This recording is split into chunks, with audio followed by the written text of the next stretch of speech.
It's lunchtime, so let me show you how to make one of my favorite meals.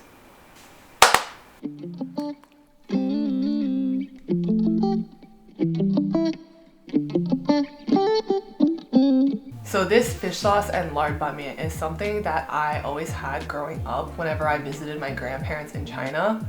My family is from Liang Jiang, which is a small county in the Fujian province, and that is in the southeast side of China, right across from Taiwan. These noodles are very simple. I'm literally obsessed with it, and I eat it multiple times in a week with a side of wonton soup. So I'm gonna show you exactly how to make that today.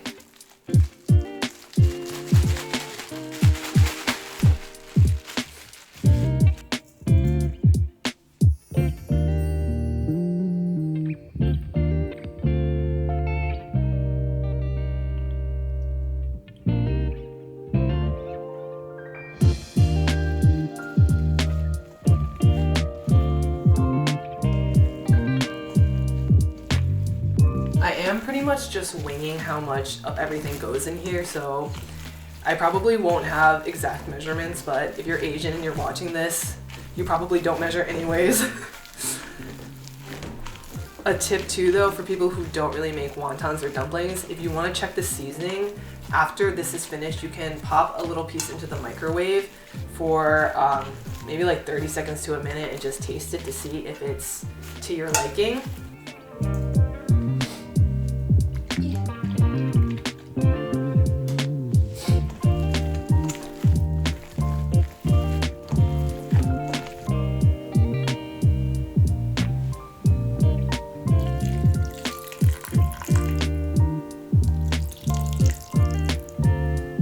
Once it feels like fully incorporated, you're just gonna move it around in one direction. If you keep doing it in one single direction, it will lengthen the protein strands.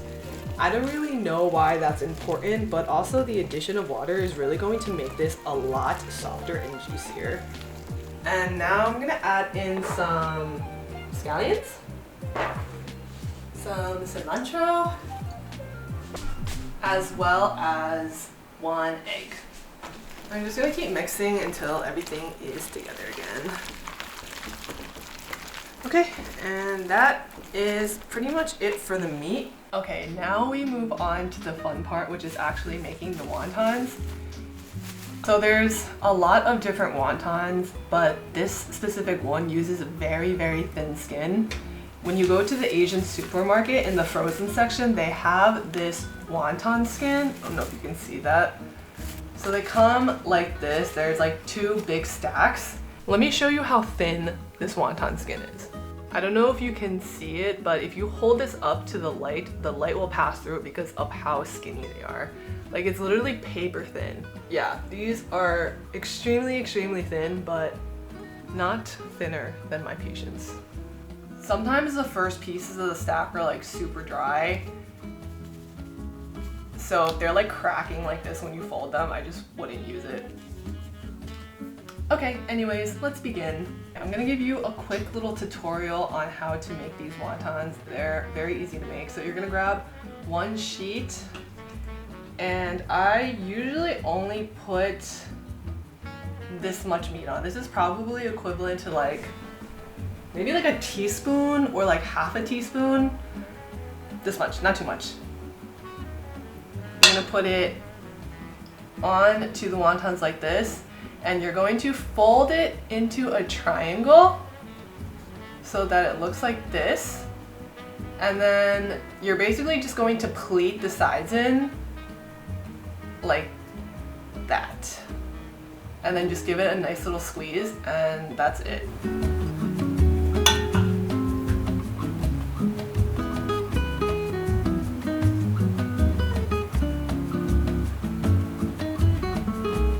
The thing is with these wontons, because the skin is so thin, you can't put too much meat into it, because the more meat you put into the wontons, the longer it's going to take to cook. And if you cook these for too long, the skin is basically going to disintegrate into the soup. So in China, from the shop that we usually eat it at, there's even less than this. So don't go overboard with the fillings.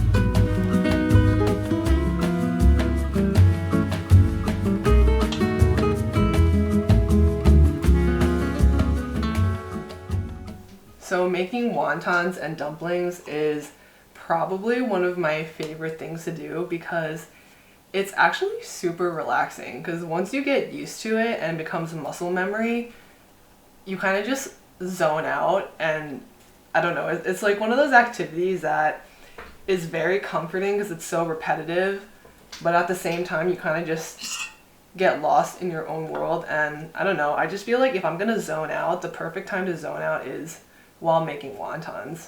So this is what they should look like. I did overfill this one probably just by a little bit.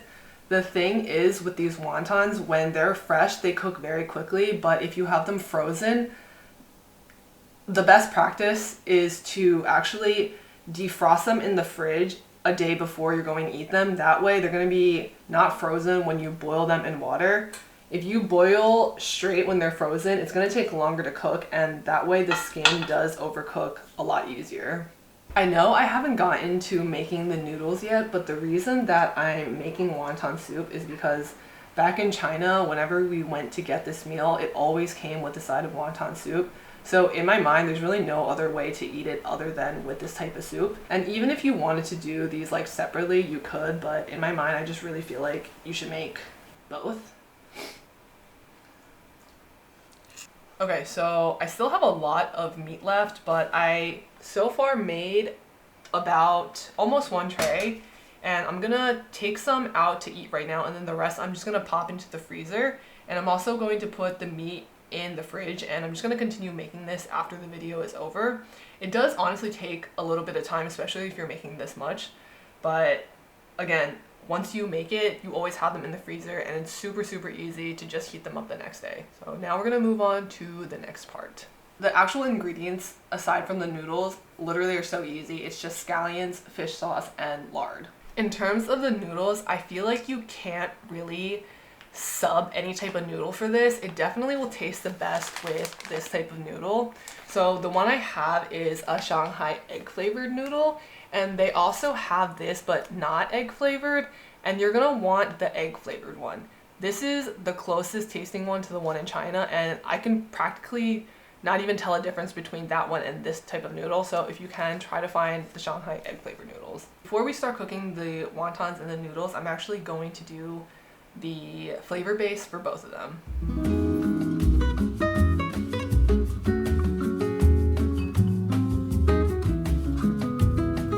So I have lard that I just took out from the fridge, and for one of these noodles I usually do about maybe like 2 teaspoons, and this lard doesn't even have to be heated up because the noodles are going to be so hot that they're going to like automatically melt this as soon as it makes contact. So what I like to do is, now that my water is coming to a boil, I'm gonna dip my spoon into the hot water so it makes it a lot easier to scoop out the lard. Okay, so I have my spoon, and I'm gonna scoop out probably around this much. It might be close to a tablespoon, just a little bit under. And see how easy that came off because I dipped it in the hot water first. For the fish sauce, I kind of just taste as I go. We're not using any additional salt outside of the fish sauce, so the longer that it sits, the more bland it tastes, and that's actually why you want to eat this pretty much like right away, because the sooner you eat it, the glossier the noodles are going to be and the saltier they're going to be. The longer you let it sit, the more the lard is going to congeal and get cold, and the more the noodles are going to absorb that salt, so it really is not going to taste like much if you let it sit for too long. But for now, I'm just gonna do maybe like 2 to 3. Oh, that's too much. That came out a lot faster than I was expecting. Okay, so for now, I'm gonna do this much.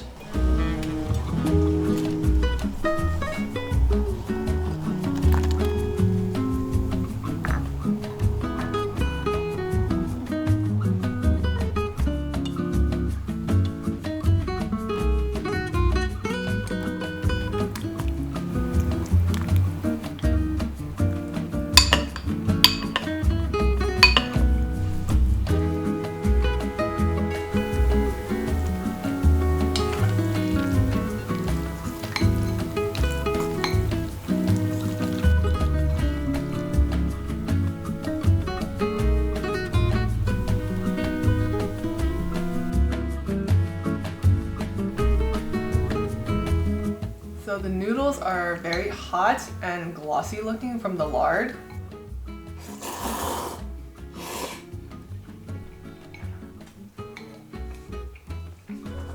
Ugh. It is so good. Honestly, I think if I died tomorrow, or if I was going to die tomorrow, for my last meal, I probably would pick this. It's just so simple, so good, super comforting.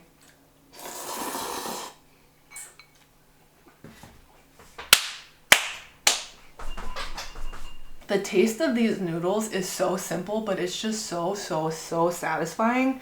And I literally eat this multiple times a week and I don't ever get tired of it.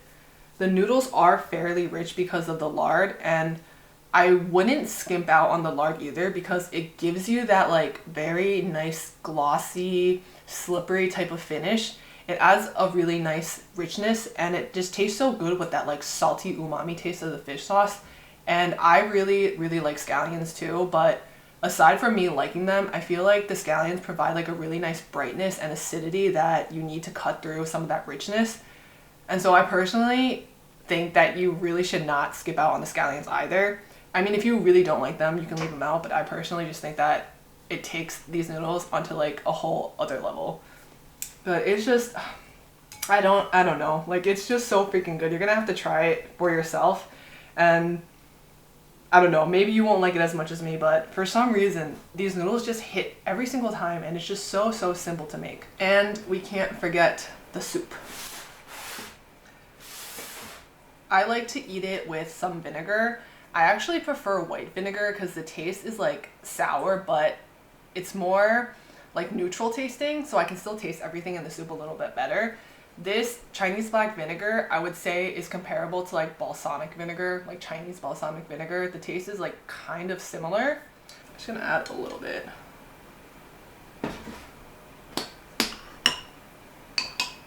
This is what it looks like.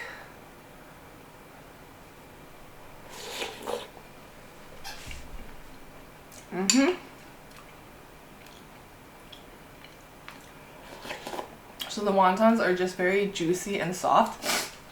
I'm gonna blow my nose. Sorry, I'm a little sick. I've been seeing memes everywhere about everyone being sick at the start of 2025. And unfortunately, I am also a victim of that. But anyways, the wontons are super yummy. They're very juicy and soft. And because we use this like super thin skin, the texture of it is also like very slippery. Like, it's not as heavy as the wonton skin that's a little thicker. And because they're so thin, I feel like you can eat more of the wontons without feeling like you're super full. I think in America, the popular type of banmian usually is like the peanut butter ones, but I'm almost positive that not many people know about this, and it's super easy, so I feel like it's definitely worth a try. Anyways, thank you for watching, and I will see you next time. I suppose I don't need to advise you on the hazards of professional Head in the dirt if you want, but this fantasy you've been living out here, it's not gonna last forever. Don't trip on the way out.